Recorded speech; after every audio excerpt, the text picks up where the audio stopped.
Welcome to the Economic Development Council meeting, January 14th, 2021. This meeting is televised. We're going to jump right into the agenda, trying to be respectful of people's time. And I don't want it to go more than an hour or so. So first item is meeting minutes, December 10th meeting minutes. Did those go out? Yeah, they went out. I thought I sent them out. Okay. Yeah, they're there. Oh, good. Oh, yeah. Okay, there they are. Does anybody have any comments or questions about those meeting minutes? Or would somebody like to make a motion to approve them as they are? I'll make a motion to approve the December 10th meeting minutes.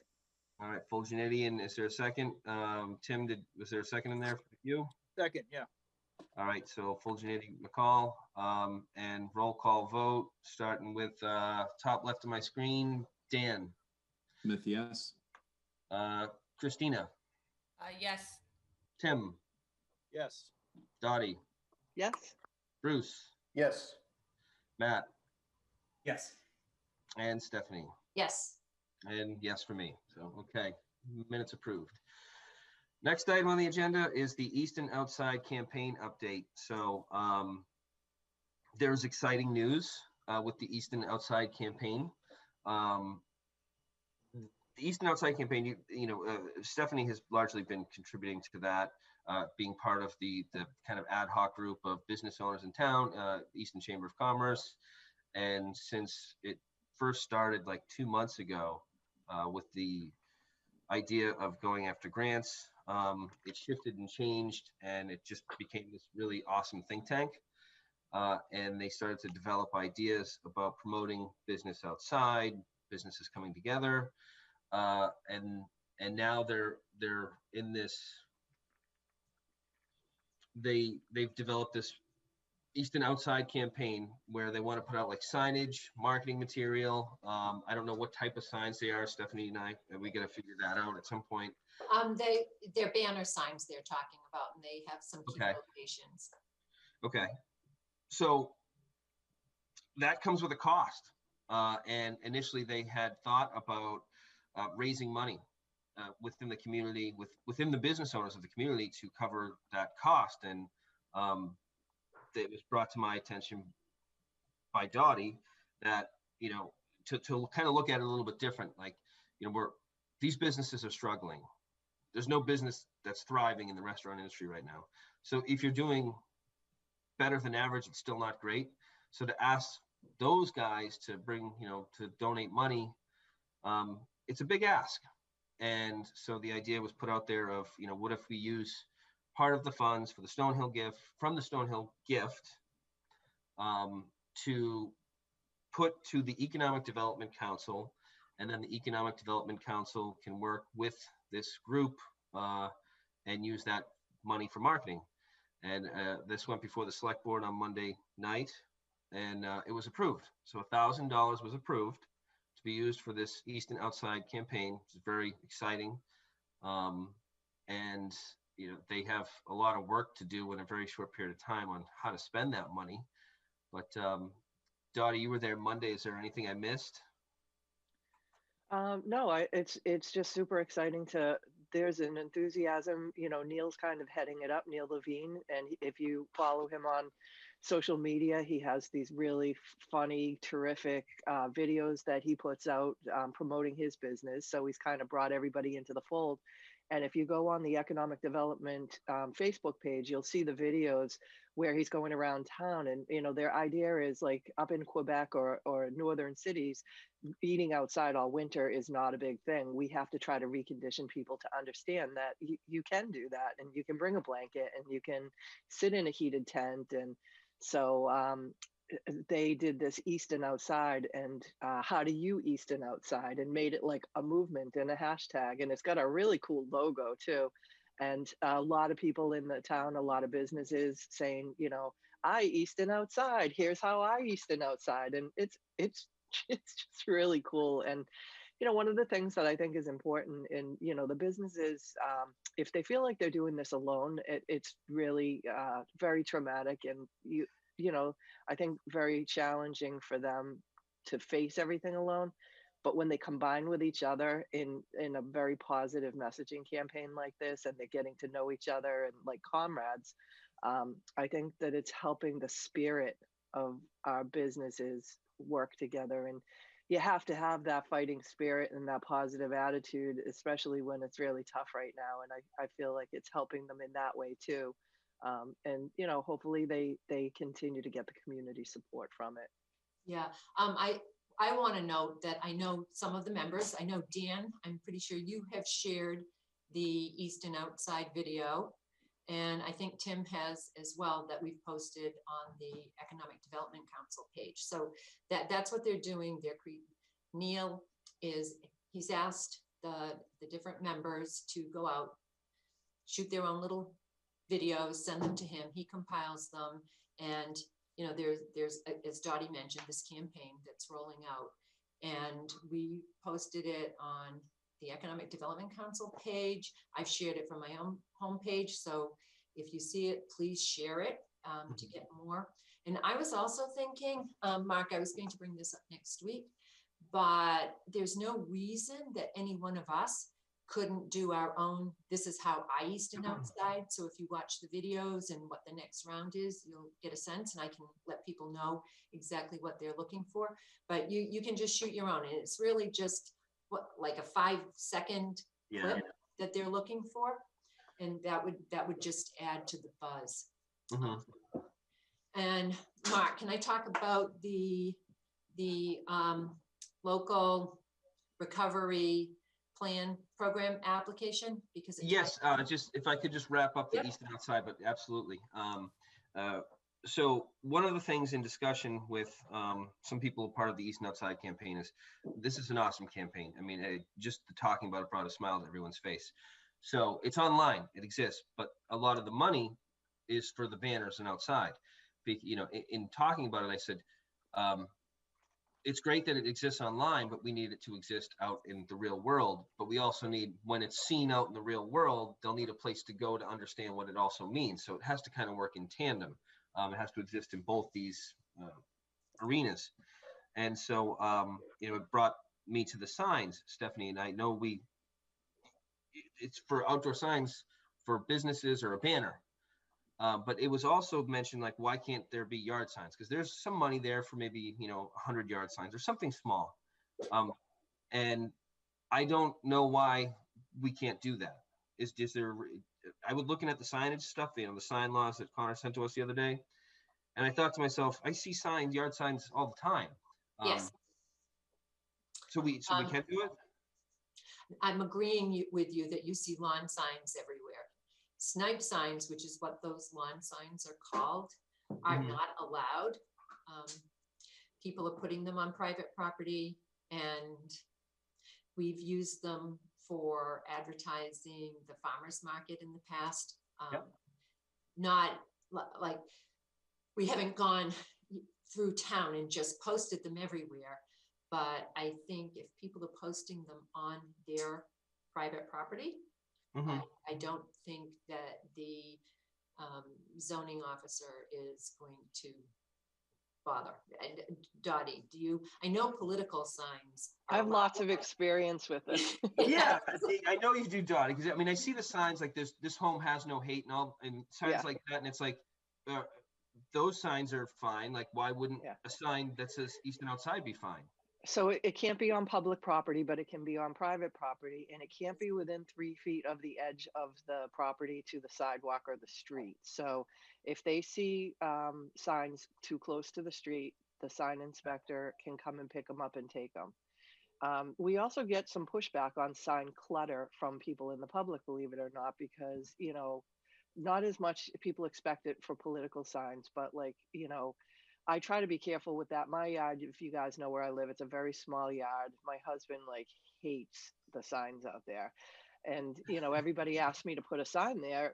How am I going to say no to Kenwood for the food pantry, right? So, and then the next thing you know, there's 4 signs out in my little tiny front yard. And it's, so I try to be, I have the no place for hate sign moved in a little bit further in the yard now. So I think that it's still very visible, Dottie. I every time I ride by. And the landscapers love having to pull the signs out and cut the grass. But But I think we just have to caution people that when they do put it out there, to be aware of that. Don't put 5 of them in your front yard. Like put one and put it like, far enough in from the street that it's not going to get taken by the building inspector. Right. And I think the difference is why can you put them on your private space but not on public? It's a freedom of speech to be able to put signage on your yard in compliance with these regulations, which are more for safety concerns. And certainly no one should be without permission from the select board posting signs on public property. Okay. All right. So that clarifies that they can get some signs for private property and do it appropriately and legally. Right. And one of the things I was going to, I was thinking about, and we talk more about at this coming week's meeting, is there were the locations they want to put the banners like at the intersection of Main Street and 138 down, let's see, there were several locations. They're not going to come to the top of mind. Oh, the CVS on 138, but those very visible intersections, most of those areas have space in the private realm that they can be installed. Five Corners was another place that was suggested. So I think what we want to do is identify where are the spaces in the public realm that they might want to put it up. And I think what we need to do is then go to the select board and ask for permission to do that. Okay. All right. I think that covers the campaign and Easton Outside. Does anybody have any questions or comments about it? No. Okay. Just excited to see it. It's Yeah. it's really fun. It's awesome. Participate in it. Push it. Promote it. Be excited about it. Tell everybody you know about it, because they're busting their butts and they're doing a really amazing job. And I'm proud of what they're doing. So Stephanie, what did you want to talk about? Well, it's a follow on to the Easton Outside is the local recovery plan program. It's the technical assistance grant. I believe we talked about it a bit at the last meeting. I think the deadline was December 18th. So we hadn't submitted the application yet.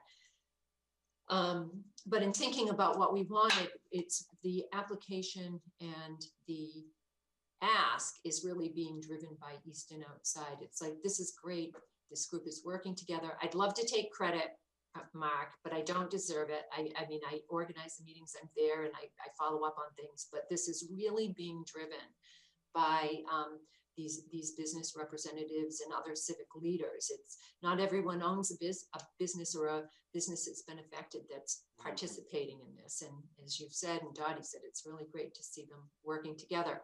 So the application focused on what we'd like to see is a plan for developing a campaign, a marketing campaign to promote, for one, to help these businesses. How do we promote the businesses as we come out of COVID and during the recovery period? Because if the businesses can make it through this, then they still need to regrow their businesses and re-familiarize everyone. And then beyond that, because this grant is looking beyond the COVID recovery and is targeted towards economic development, we would want the plan to talk about how the town promotes our economic growth areas to private investors. So we've been talking about this for a while, that's something we really need to do to bring the business that in new development and private investment that we want to see in those districts that the town has committed to, and put out the money for the infrastructure and the capital improvements that are needed. And we really need to promote those areas broadly. Okay. And Matt, I hope you're taking notes, because what she just said is that's what you and Christina are working on, Yes, I am. Got my notepad here. So if anybody has any questions for Stephanie or comments, please feel free to mention them now. Otherwise, actually, what you just said, Stephanie's a great segue for the website update. I know I'm skipping over pace, but I think we can circle back to that. It's a perfect segue to go into Matt and Christina's work. So Matt and Christina, can you take us through all your hard work and your PowerPoint and all that good stuff? Yes, so I believe we reviewed the deck in our last meeting before the holidays, I think, right? Yep. Mm-hmm. And so I want to thank everybody who posted feedback. I have a couple of line items from folks. And again, if you haven't had time to review it, that's fine. I think the great thing about a website is it can be a living document. We can always be iterating it and improving it. I had some time over the holidays to work in the web editor. So there actually are a few pages that I've been building that are not live yet. So you won't see them live on the website, but they are built in the back end now.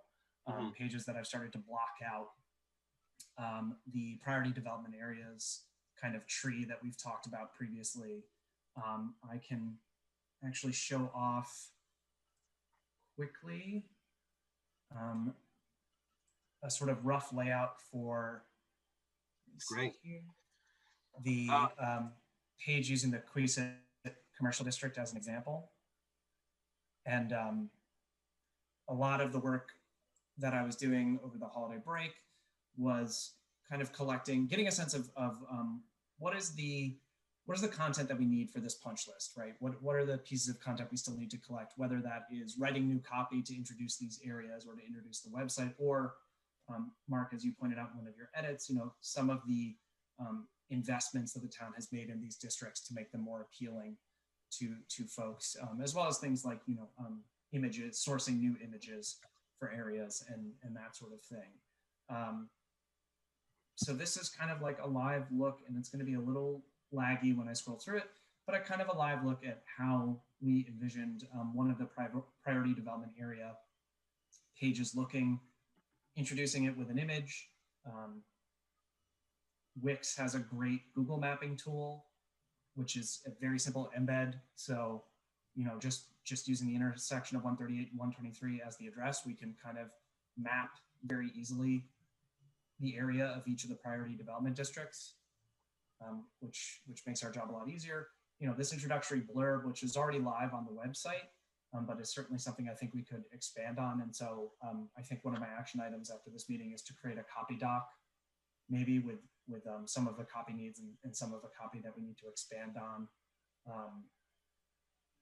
I think when we think about advertising each of the priority development areas, it probably is worth going into more detail about the improvements and investment the town has made in each area. And then, your list of notable businesses down here, which I'm not very far on, but, I back and forth on if that's something worth highlighting or not, because we don't necessarily want to kind of play favorites. And maybe it's just something that we highlight, in an image gallery at the top or the bottom of the page. This table, now this is something interesting that I found in the setup. These tables can be fed by an imported .csv file, so a data file. And I'm wondering if the GIS map on the town website that shows all the available real estate, if there's a way to get an export of that data feed, we could just link it directly to the site. And then, on each of these priority development pages, we could have this table at the bottom, which would automatically populate with all available business real estate. And it would make our jobs really, really simple. Stephanie, that might be a question for you. Yeah, It's over my head. Just right. Sure. Right. Well, one thing we've been talking about, and I need to refocus on this, is revisiting the site locator tool and how it works, because right now it essentially hasn't changed since it was introduced 3 years ago.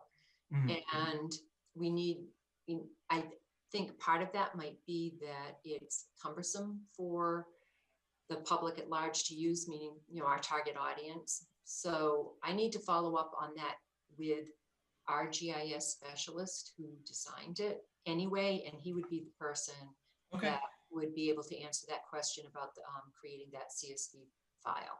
I would imagine the answer is yes. It's probably just a GIS query of the layer that's created. Right. Yeah. So I will, that has to bump up in my priority list anyway, so I'll take that on. Okay. The thing about that, the way it was intended with the site locator tool is that the people who had property, it was their responsibility to put the information in the tool, because we don't have the capabilities to keep making sure that that information is updated or it's accurate. So we want the information to push to us.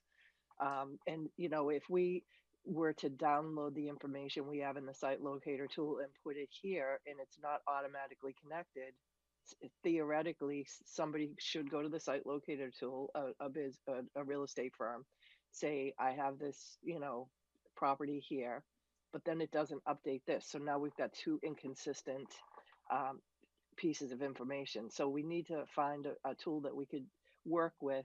I think we should figure out a way to make the site locator tool better and then put it on here, so that the information isn't different in both places. Does that make sense? That's a good point.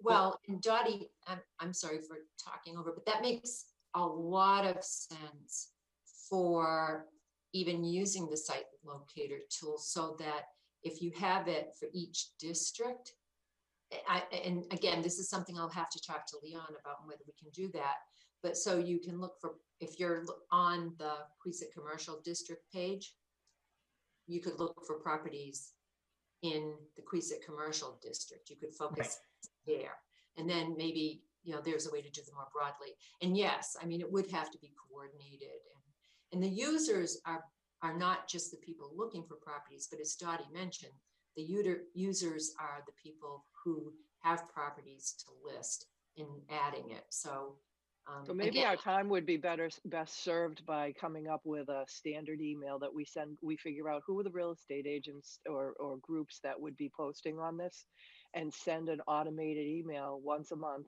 first of the month or 15th of the month, whatever, saying, here's the link to being able to update, please feel free to post your business information here, and just keep it out there. Find out, there can't be that many of them, right? So say there's like 10. Well, we had a list we were working from when we first introduced it to. Yeah. Yeah. So who's the right contact? Make sure it's still the right contact, and then send it to them, and just give them a reminder to update it every month. It's probably one of those things that they do it once and then they forget about it. So if they want it to be accurate, they have to participate in it. Yeah, and we could have a submission form, in the resources section of the website we've been talking about, for people to, if that's another way to surface that for folks, if they need, if they wanted to submit real estate they have available. Yeah, I think that's a good channel. So just for the public who might be watching or just hopped into this meeting and don't know all the work that you've done. So what we're looking at is kind of a rudimentary outline of the new website. And this is not the front page. This is a few drilled down a little bit. That's correct. Okay. And it sounds to me like what you need mostly right now, like you have the layout. I like the layout. One of the things when I was going through it, Matt, the PowerPoint that you had created, I was trying to come up with comments. I couldn't, because it looks really good. And I sat there staring and I'm like, how can I criticize this? And I just couldn't come up with much. So I think the layout is great. And from what you're telling me, what I'm hearing, what you need right now is copy and images. That's correct. I think sourcing, and I'm happy to. Where are you getting that? How can we get it to you? I mean, how can we support that? That's a good question. I think, and what I've put up on the screen now is kind of a revised sitemap, I think, based on some really helpful feedback from Dan and Tim, where, there's a lot of overlap. We're talking about potential things to change. There's a lot of overlap between the live and play section of the live, work, play dropdown, and also what we've talked about with work and learn. So, as a suggestion, one potential way to kind of simplify it is to condense those into, maybe we just call it live, or maybe we call it amenities, and then we call it, for businesses working and learning, something like that. I'm not a copywriter by trade, so I think I would certainly. Today you are. So I think when it comes to copy, I think the best thing to do will be to start a copy document, with a table of contents that just links people down to each section header where we need the copy. I'm happy to take a first pass. Certainly at the priority development area, I think that'll be easy because we kind of have Queeset as a guide to APE. But I think for things like specific infrastructure improvements made to those areas. I think there are probably people who are much more knowledgeable about that than I am. For sourcing images, that's a really good question, because I don't know if there are specific, I guess, copyright or permissions rules or things that we need to adhere to. I'm not sure what the procedure there will be, or if it's as simple as, kind of doing some Googling around or looking for royalty-free images, of the town or maps of the town, that sort of thing. Okay. Or taking pictures myself, I guess. Or all of us taking pictures and Right. sending them. What would be a good addition to the Queesit page is the renderings of Carreras Plaza. Those are very visually appealing. So Yes. maybe that could be on there too. That's a great. So, Matt, it sounds to me like you're going to create another thing within Google, the Google Drive, where we can, like, if on a Tuesday night I have time, I can jump on there and I can go to the live section and I can write something that we can all edit. And over time, it'll populate and fill out. And, they'll do passes through it and reviews of it and clean it up and make it so that, okay, we all kind of contributed to copy here. So That's exactly right. Okay. When are you going to be able to do that? I can certainly, yes, definitely in the next Okay, month. I that's mean, great. I have a 3-day weekend this weekend. Okay. So I think definitely, getting that copy document started and kind of, I have a very good idea of what we need based on feedback from folks and from kind of doing some brainstorming myself.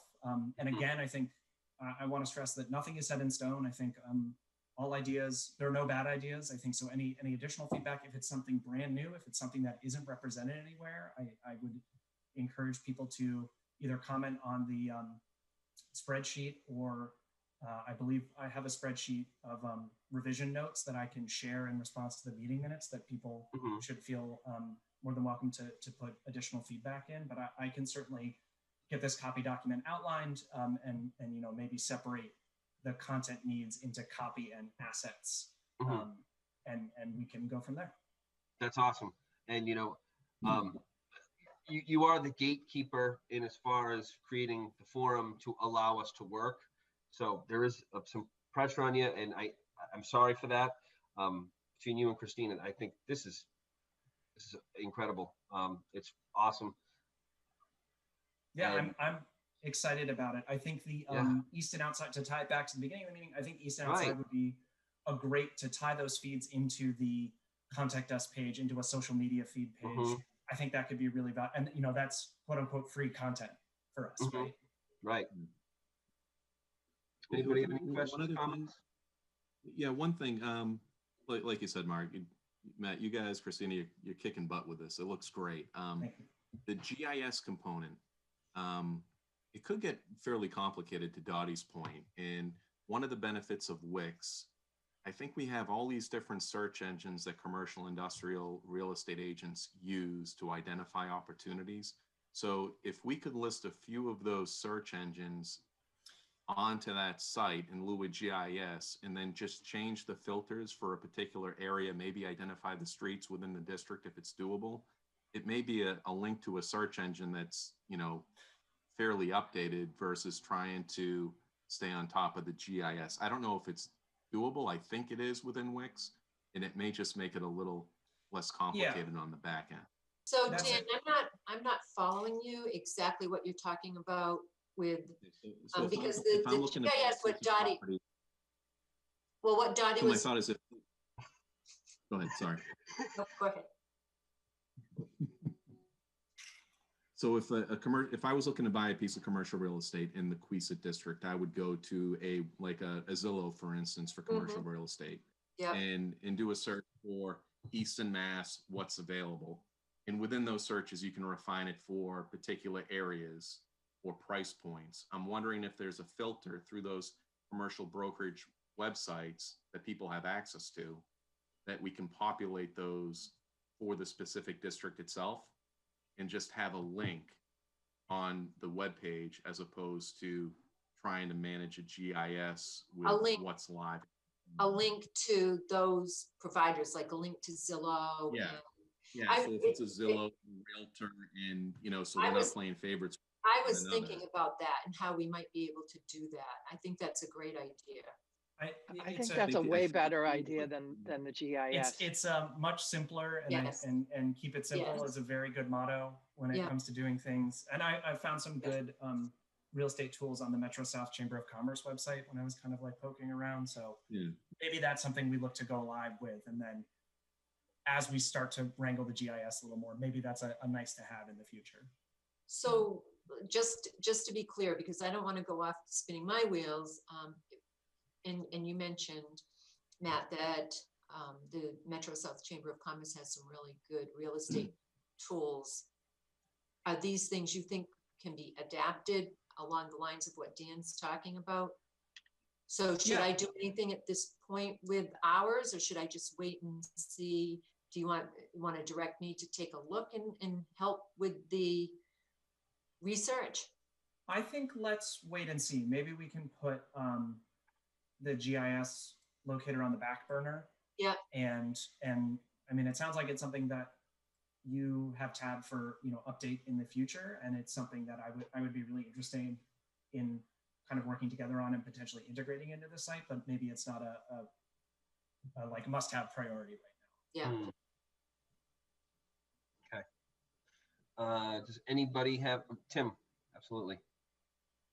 Back to what Dan and Dottie were talking about, doesn't Zillow get their information from GIS? Wouldn't it be a simpler approach to change the classification to add that these parcels are in any of these districts? Because I don't think Zillow is going town to town. I think they're tapping into the GIS system, and whatever these different municipalities listed as residential, commercial, industrial, they're just pulling that information.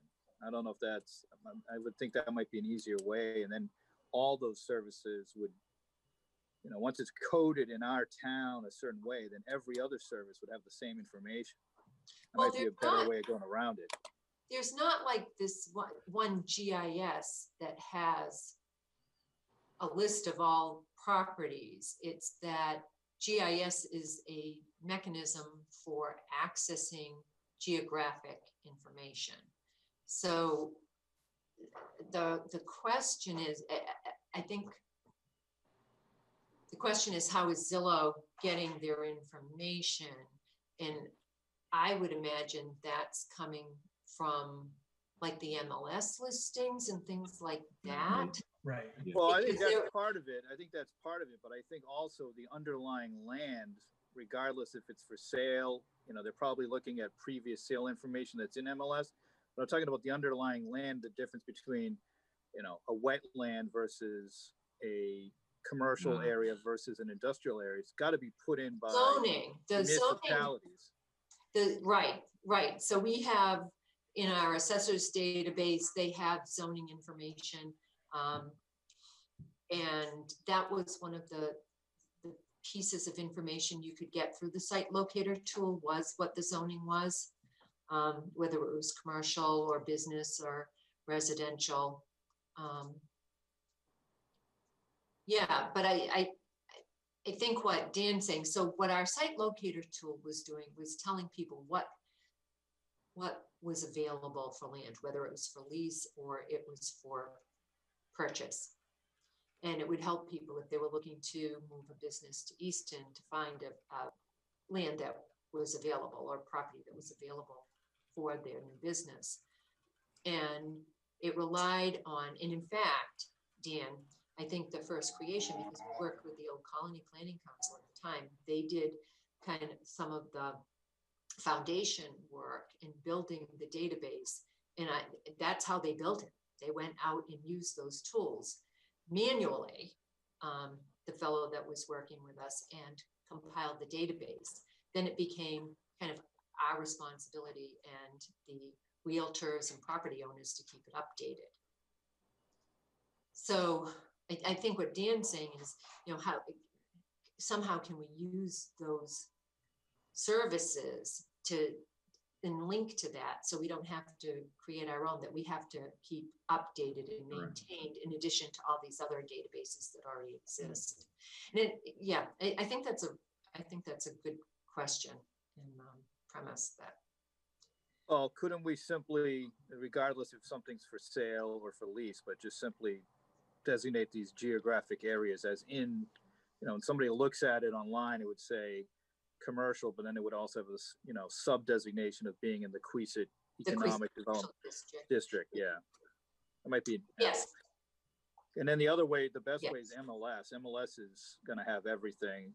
Sometimes realtors, something comes to them privately, they'll try to, make sales before they list it. But in most cases, everything is MLS. I think that's the best way to tie it together. And that way, we're only looking at maybe two sources as opposed to trying to track down different people or have them update multiple systems. Then, we might be low priority on their to-do list. They might update MLS and then a different realtor system, and they might not get around back to the town.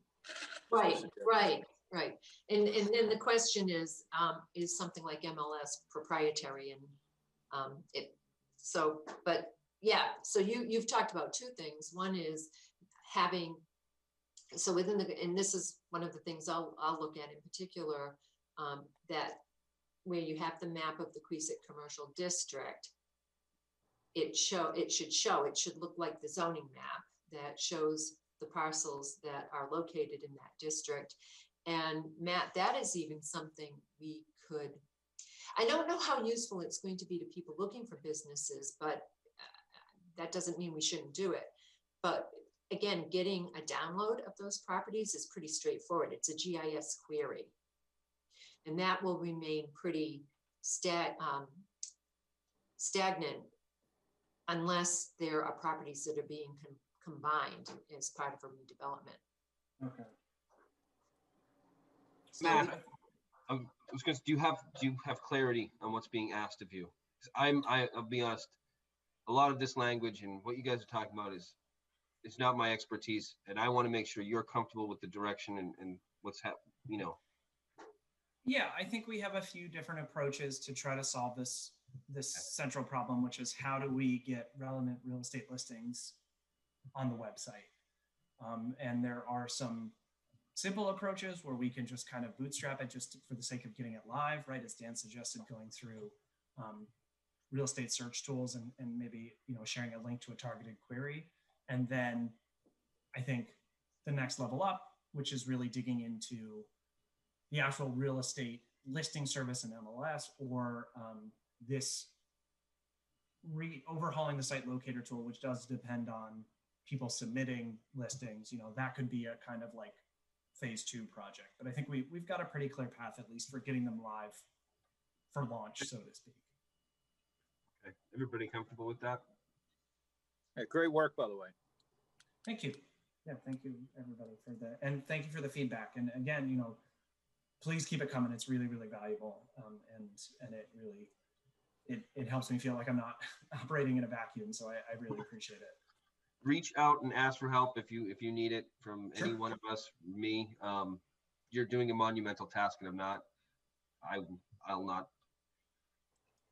I acknowledge you are doing a monumental task. Thank you. You might need help. There will definitely be. I will definitely need help with the copy and images. I think there are a lot of folks on this board who are much more familiar with the specifics of the work done in the districts, the specifics of residential development or business development in the district, where we will certainly need that feedback and input from folks. So stay tuned for sure. Awesome. Okay, we're going to move into the PACE program update. Stephanie, I think you met with Connor, maybe Dottie. Right. Well, it was Connor, me, and Wendy Nightingale. We met with Wendy O'Malley and Jay Patikas from Mass Development to give Connor and Wendy an opportunity to hear how the program works and figure out how that would fit into the existing tax billing system, because that's how this how the repayments of the funding for the projects is done. It's done as everyone should remember a special assessment on the property to equated to the amount of the loan that was made and the interest. The meeting went well. Wendy thought that this would fit in and not be very different than how we're currently doing some of these assessments, like for the sewer infrastructure projects. And also there is the septic system upgrade program, where there are small low interest loans that are made to property owners, and the payback is done through the special assessment. What they did want, there were a couple of things. One was that we put together a flow, which I've been working on. I have a draft that I just shared with Connor last night of how this works, like who initiates and who is responsible for what in the process. So what's Mass Development's role? What's the role of the capital provider? What's the role of the municipal organization? Review all the documents and agreements that go along with this. There's a draft resolution that they've provided. I've taken a look through that. I've had a couple of questions. I'm going to be putting a packet together to review with Connor and Dottie as the chair of the select board, because the idea is to present it to the select board for consideration. But, you know, going through the documents and agreements, of course, we'll want town council to take a look at that. But my look through was to see if I saw anything that contradicted what we were hearing or would raise concerns, and also to help put a flow chart together for the process on our end. So again, we understand what the work effort is and what we need to keep track of. So I'll be wrapping that up over the next couple of weeks. One of the things that Connor suggested, because, you know, we had talked, the minimum loan amount is $250,000, and it can go up. I think it's 10 million, I think is the cap on that. Projects, there has to be, in order for it to be eligible, the anticipated energy savings have to match the project amount. So these are really, again, they're really big projects. The whole idea is for property owners to undertake energy efficiency improvements that are really going to make substantial differences. And who within Easton, what businesses would qualify? It's available to commercial businesses as well as to multifamily complex operators. And it was suggested that the Economic Development Council think about who those businesses might be and reach out and see if there's interest in the program. So was that a direct ask to the Economic Development Council? Yes. We'll do this. Yes. Okay. Yes. All right. Just wanted to be clear. So it sounds to me like this is being prepared to be presented to the select board. So this has moved out of the arena of economic development, whether, you know, it's moved up the chain to the decision of whether or not to adopt it. Okay. So that's a good thing. That's progress. And then there's a question of, will economic development take on the task of reaching out to businesses within communities that would be interested in this? Yeah, I can take the lead and reach out in outreach to a few as well and follow up. Just in terms of level setting expectations, from my perspective, it's meant to be a tool in the tool belt, and that tool is to be utilized by a very small business composition of you know, for-profit and not-for-profit entities within the town. You know, one for instance like Stonehill College. They've made it. Bruce can speak better to this than anybody.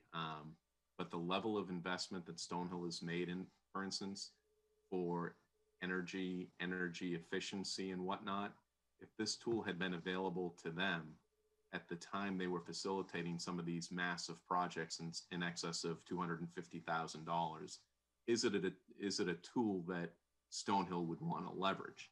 I think the answer would be yes. And in future work that, entities like Stonehill or Pharmasol in the industrial park, it's meant for those big industrial customers or, members of our community that if they're working on greenhouse gas reduction, if they're working on energy efficiency, having that tool available, I think is where the message is going to play out. So we can talk to them, say, hey, listen, this tool may be available.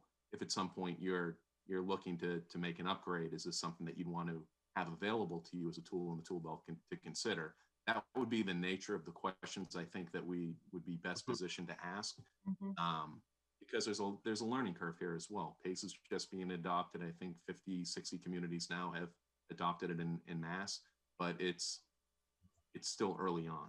So to say, hey, to get a firm answer to Connor or the select board saying, yeah, we have, these 3 entities that want to leverage this, I don't think that would be fair to anybody.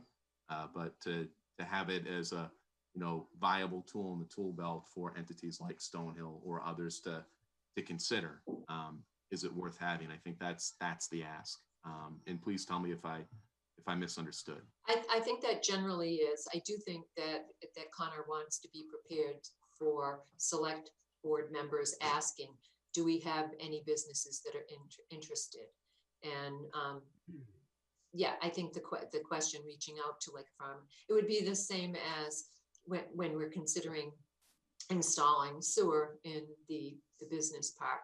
We've reached out and asked what the interest was first, so that we know that there is interest from the property owners in such a program. When, Stephanie, when are you looking for feedback from economic development? What's the time period? Because you're going to need that information before you present to the select board hearing. It's going to take me a couple of weeks just because I have to fit this in with, other priorities in putting that package together, and then want to review it with Connor and Dottie before it goes and gets put on the agenda. So in around the next 2, 3, 4 weeks, you would like some feedback on interest. Yep. Okay. Dan, if you want to come up with a few companies that you want to target, and you want me to take one of them or 2 of them, like you said, there's not going to be 50 of them. But if you want me to help you with any of that outreach, I'm happy to do that. And if we get a few that are interested, maybe I'm sure Jay would be happy to do a webinar. Yeah, that'd be great. And we love webinars. Hey, Bruce, can you join in on this as well? Yeah, I'd like your take on this, Bruce. Absolutely. Over the past 10 years, we've invested a lot of money, as everyone knows, in energy conservation. And, I don't see us spending, doing another $250,000 job at this time, but things change because, we're pretty well there. As a lot of people know, we're producing, 44% of our electricity right here on campus. Mm-hmm. So we've done a lot. Yep. And we've done a lot with not just electricity, but with water and everything else. So I'm not sure what next steps would be. But we're always looking at stuff as well. So yeah. Dan, I was planning on reaching out to IBC just because I've had conversations with Jim Day, who's the operations manager over there over the last few years on sewer. And, when we toured their facility, they're a large energy consumer like Easton Machine is. Yeah. So I will take them. Excellent. Perfect. Sounds like you guys have a start of a list that will amount to enough to be a good sampling for the select board. Anybody else have any questions, comments for Tim? Go ahead. Bruce, can I ask you a question? Stonehill, how did they pay for their improvements? Was that taken out of the endowment funds, or did you guys go through financing for a lot of those things that you guys have done? So with like the solar projects, that's all, we basically lease that to a third party because it doesn't make sense for us to own those. because we can't get the credits because we're tax exempt. So it goes to a third party. We actually buy the electricity back from them, but we're paying like, 5 cents a kilowatt. So that's how that works. For all the other internal projects we've done, it's just through our capital, projects that it's not really financed through the endowment. It's just through our capital projects and ongoing stuff. So we have, I actually have an energy manager here on site. And what she will do is she'll propose a project and say, okay, if we're going to spend $200,000 on this project and it has a 1.5-year payback, then sometimes we just take it right out of our operating budget because it just makes sense to do it that way. Yeah, we've never really we don't take any loans out really to do projects like that. All right. I mean, this is the same thing that, Dan, when did you propose this, in July? When was this brought on the first agenda? Back then, I think? Yeah. Years ago. I mean, Well, I have that my was before objections, they had but- refined the program Right, I mean. and couldn't answer any of the questions that we had at the time. Right, Dan was an early adopter. right, and we still haven't heard from the town council as far as legal. I mean, what do we do if someone is loaned $7 million? All the payments are passed through the town, but then their business goes defunct, and now are we gonna foreclose the betterment that's out there, or is that a sign? But I mean, I seem to be the only person who's really objecting to this. So I mean, if the council wants to vote on this, I don't want to hold this up any longer. I one of my pet peeves is when things drag out for months on end. So I've made my objections known, and that's the way I feel. I don't see why the town has to be involved between a energy provider and a business, especially in a time we have almost 0% on any kind of loans. And I know Tesla, I believe, will pretty much give you their panels for almost 0% just to get the stuff on your buildings, and other companies. So I mean, I think I'm the only one in opposition. So I mean, if the council would like to vote on this so we can move this on, and I don't want to see this get held up any longer. Well, I would save the vote until we have the package together for the select board and we know it's going to the select board, and then it would be, what would be asked is a vote in support. Right, when we're not a permitting authority, we're just voting to, right. Does anybody have any more questions on that program on PACE? No? Okay. As we go through the agenda, website update, we already covered that. Recent and upcoming communications and outreach, sector-specific relief grant. That was a small business grant. I'm going to let Dottie talk about this. She knows a lot about it, but that was due December, was Tomorrow. it is, okay, The January 15th. 15th. It was extended January to 15th. 15th. Yeah, Yeah. there were two rounds of this. The first round, this is being administered through the Mass Capital Grant Growth Fund, MGCC, Mass Growth Capital. I can't remember the acronym, but anyway, the first go around on this was really supposed to be geared towards gateway cities. The preference would be gateway cities and women and minority owned businesses, but it wasn't exclusive. Anyone could apply, any business. And so they already gave out the money. I don't know that I just did a list of who got the money in the region, and I didn't really see anything from Easton, I don't think. So now they got more funding, and the next round of it was, if you applied before, like Neil Levine from McGuire's applied before, and he didn't get the grant, you don't have to reapply. They're going to consider you for this next round also. This next round of grants is going to be focused on restaurants and other businesses that have been severely impacted. I think gyms, sporting venues, things like that. Personal services, all the things that have Personal really had to shut services, down. nail salons. Yeah. And I know that Rosa from Touch of Design, she had applied and didn't get it. So I wish there was a way for us to capture other than just like people that like who applied for them, so that we know what the success rate was. So anyway, that next round is due tomorrow, and we sent around, I think you sent emails, Stephanie, and we posted it on social media. So, and Old Colony Planning Council's been posting it. So we're hoping that people got the message and that they do apply. It was a reasonably simple application. So, and they had language translation services for how to access the application, but not specifically on how to fill it out. So what I tried to do, like, you know, where I get my nails done, she said that she didn't know if she could apply because she didn't know if they'd be able to handle the application.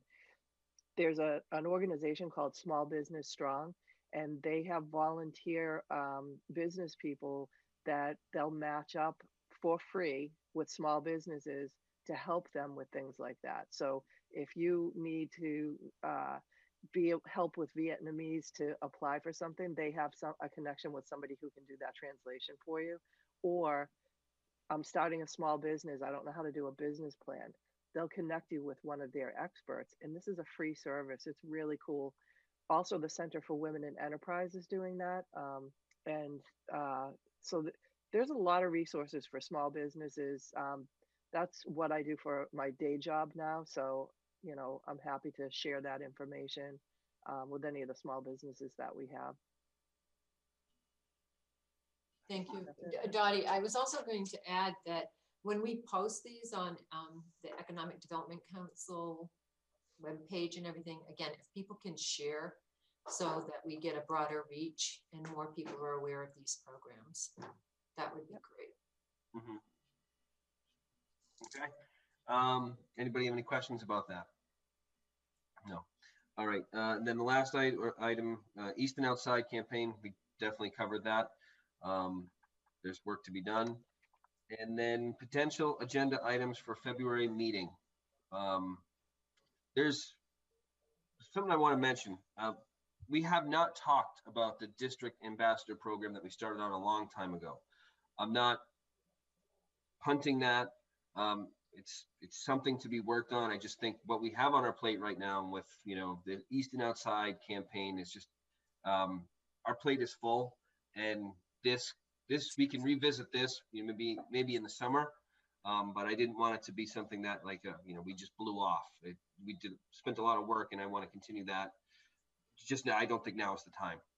I think we have a lot going on. Yeah, and you know, I am expecting that we're going to get the LRPP grant, because basically it's a technical assistance grant, and when we were on the webinar, it looks like the idea is to award these if even if your application isn't completely clear, or they want to better understand what your project looks like, they said they'd be working with us to refine that. So when we are awarded that has to be completed by the end of June, right, Dottie? It's got a very tight time frame. So I would imagine that the Economic Development Council could play a role in helping, because they're going to need a lot of information. They're going to need to meet with people within the community.